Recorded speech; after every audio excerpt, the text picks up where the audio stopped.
tonight on Channel 6 News at 5. We are here at Texas A&M University where President George H.W. Bush has arrived to his final resting place.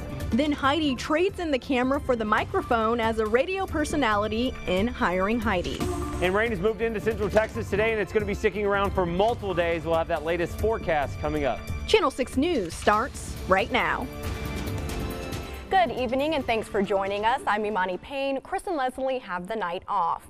We'll get to our continuing coverage of the burial of George H.W. Bush in just a moment, but first, we begin tonight with what's been a pretty rainy day across Central Texas.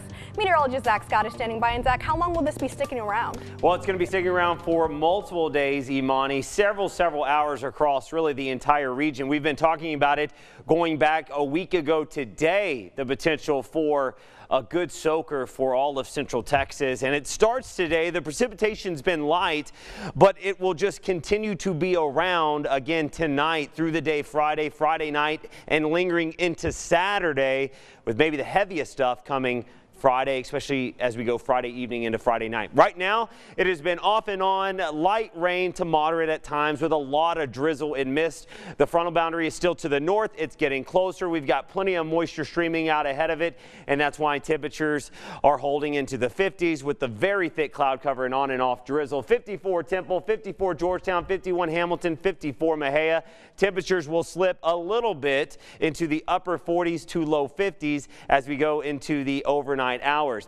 Right now, live look here at DopplerNet, we're starting to see the rain spread again more widespread, but this is all very light, and I expect it to be very light through the rest of the evening. Once we get overnight, really closer to tomorrow, we'll see a little bit more energy working in from Mexico off towards the north, spreading across Texas. That'll give a little bit of a boost, and we could start to see heavier rain, maybe even some thunder. Not expecting anything severe, but yeah, the majority of the rain right now focused right here in the heart of Central Texas. So a soggy rest of the day for our Thursday, and conditions really just don't change for us. We have the flood watch out now for the green, more the lime color off towards the south. That's a flash flood watch. We're talking about the potential of 3 to 5 inches for our southeastern half here of rainfall accumulating as we go overnight through the day tomorrow, through Friday night, and into Saturday. We're going to have to watch that. Again, urban areas with a lot of concrete, streams, creeks, rivers, that's going to be the greatest potential here. 53 overcast in McLennan County, and as we go Friday's hourly outlook, temperatures will actually likely cool as we go through the day with some rumbles of thunder, heavier rainfall expected on the back half. We'll time it out, walk you through this entire event in a couple more minutes. Imani? All right, thanks, Zach. After 4 days of tributes and memorials to honor George H.W. Bush, the 41st president is now making his final trip home. He'll be laid to rest this evening alongside his wife of 73 years, Barbara. This happening on the grounds of his presidential library on the campus of Texas A&M University. Jay Gray is there with a closer look. After 4 days of public mourning, today's service was private and personal. Today we are gathered to celebrate the life of a man that we all adored. 1,200 or so filling St. Martin's Church, where President George H.W. Bush worshiped his oldest grandchild and namesake, honoring his Gampy. George Herbert Walker Bush was the most gracious, most decent, most humble man that I will ever know. His best friend and former Secretary of State, Jim Baker, struggling to say goodbye. Because our glory, George, was to have had you as our president and as such a friend. Long before his passing, Bush had asked his favorite group, the Oak Ridge Boys, to sing at his funeral. Bright shining as the sun. Another favorite, Reba McEntire. For thine is the kingdom.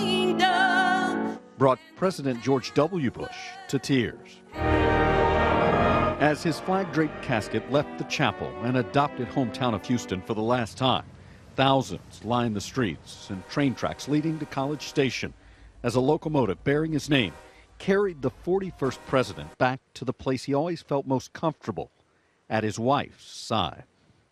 So after 4 days of public tributes and services, almost 70 years of sharing him with the nation, the Bush family now getting a chance to remember and grieve privately as they say one last goodbye.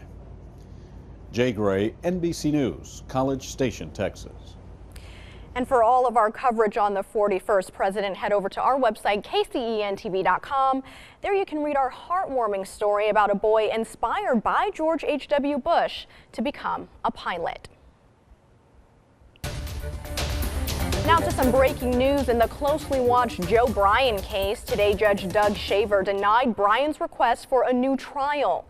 Shaver signed off on Bosque County District Attorney Adam Sibley's proposed findings, thereby denying relief for Bryan on all grounds. Bryan's attorney Jesse Freud says, quote, "While we are disappointed the judge has now recommended that the Court of Criminal Appeals deny Joe any and all relief to which we showed he was entitled at the hearing, we remain optimistic that the court will thoroughly review Joe's case and recognize that he is actually innocent, or at minimum, that he is entitled to a new fair trial." You can read more about the case against Joe Bryan at kcentv.com. A jury found a Hewitt man guilty of capital murder today, but that verdict could get thrown out because of a mistake made by prosecutors. Channel 6 News reporter Andrew Moore was in the courtroom today when the verdict was announced. And Andrew, why didn't the verdict stick?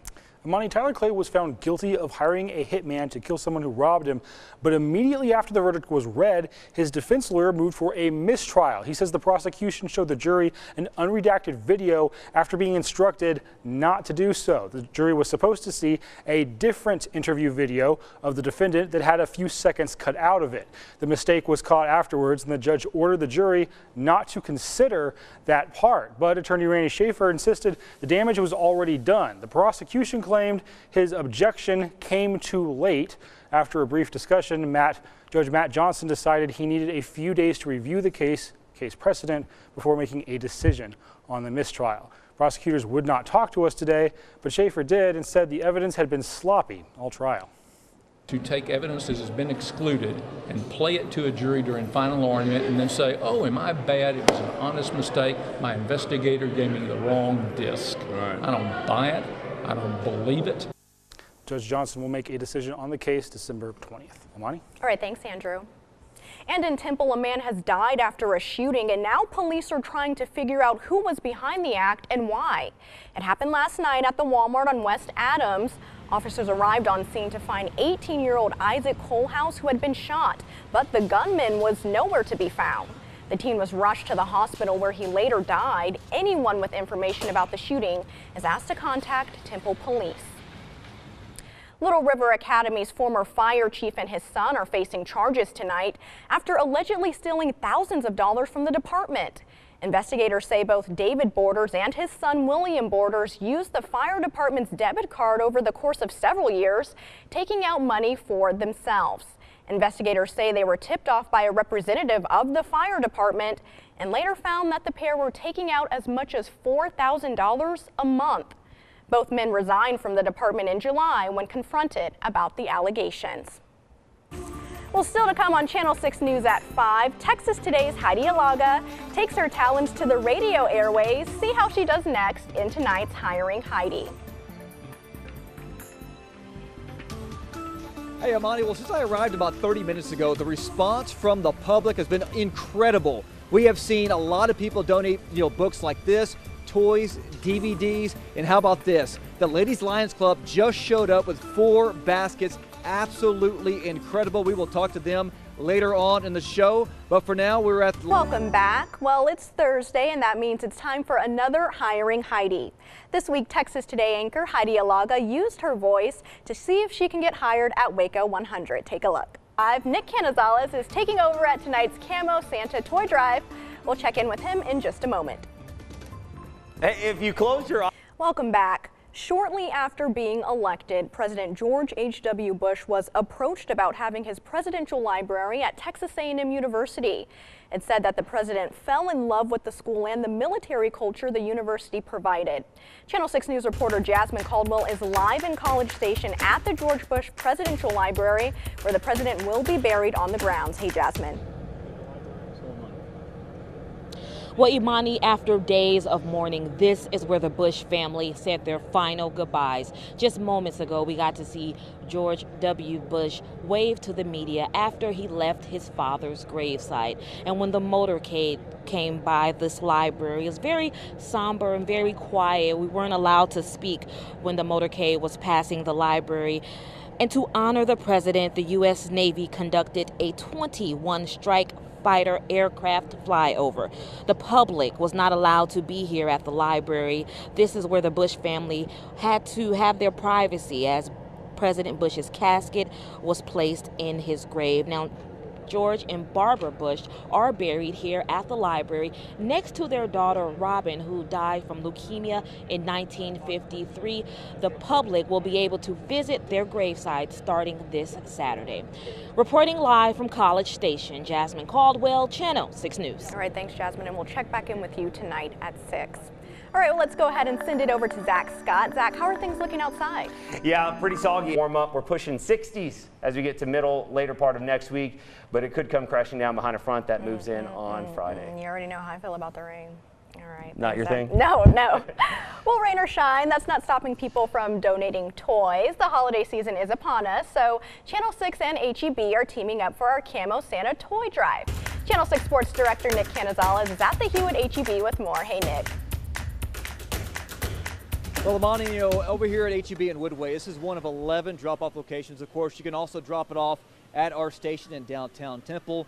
Camo Santa, Waco Women's Lions Club. First of all, we'll start with Camo Santa. And again, just kind of reiterate to people how important this is. Well, it's really important because every toy that's donated goes to our soldiers' kids who protect us and sacrifice for us. So taking care of their kids is our job. You want to talk about giving back to the community. Wendy and Jenna from the Waco Women's Lions Club. You come here, this is your 4th year doing this. You come here with 4 carts. Why is this so important to you guys? You know, I'm from a military family. My husband served, my son served, so it's always been important to me that we give back to the military. When I joined the Lions Club, they were all on board with jumping on board with me on this one and collecting, and we've doubled our donation every year. We appreciate your generosity, and check this out here. I want you to look at this. HEB, I was on the good list here. You know who's on the naughty list? Imani Payne, and look, don't lose your cool. I might have to bring this back for you, though. But hey, listen, we'll be here all the rest of the time, and we'll be here at 6 o'clock as well. But reporting live from the HEB in Woodway, Nick Canizales will send it back to the studio. Always up to something. All right, thanks, Nick. Well, still ahead on Channel 6 News at 5. Award season is upon us. Highlights of some of the major Golden Globe nominations next. Stick with us. Welcome back. Award season is officially underway in Hollywood. Nominations were announced this morning for the 76 Golden Globe Awards, honoring the best in movies and television. The Dick Cheney bio story Vice grabbed the most Globe nominations overall with 6. That includes Best Comedy or Musical. A Star is Born earned 5 Golden Globe nods, including Best Drama. And something disappointing to note, one of my favorite shows and one of last year's best TV drama winners, The Handmaid's Tale, didn't make the cut this year, and neither did NBC's This Is Us. Some sad news there. Well, if you have young children at home, listen up. You're going to want to check your medicine cabinets. Trish Pharma is recalling 3 lots of infant liquid ibuprofen sold at Walmart, CVS, and Family Dollar stores. The products are sold under brand names Equate Infants, CVS Health Infants, and Family Wellness Infants Ibuprofen Concentrated Oral Suspension. The company says the medicine may have, quote, potentially higher concentrations of ibuprofen, which could cause infants to develop permanent kidney problems, so keep an eye out for that. Well, we'll be right back after the break. Stick with us. Well, that does it here for us. Thank you so much for watching. We'll be right back here tonight at 6 with even more Bush coverage, so be sure to join us. Have a good night.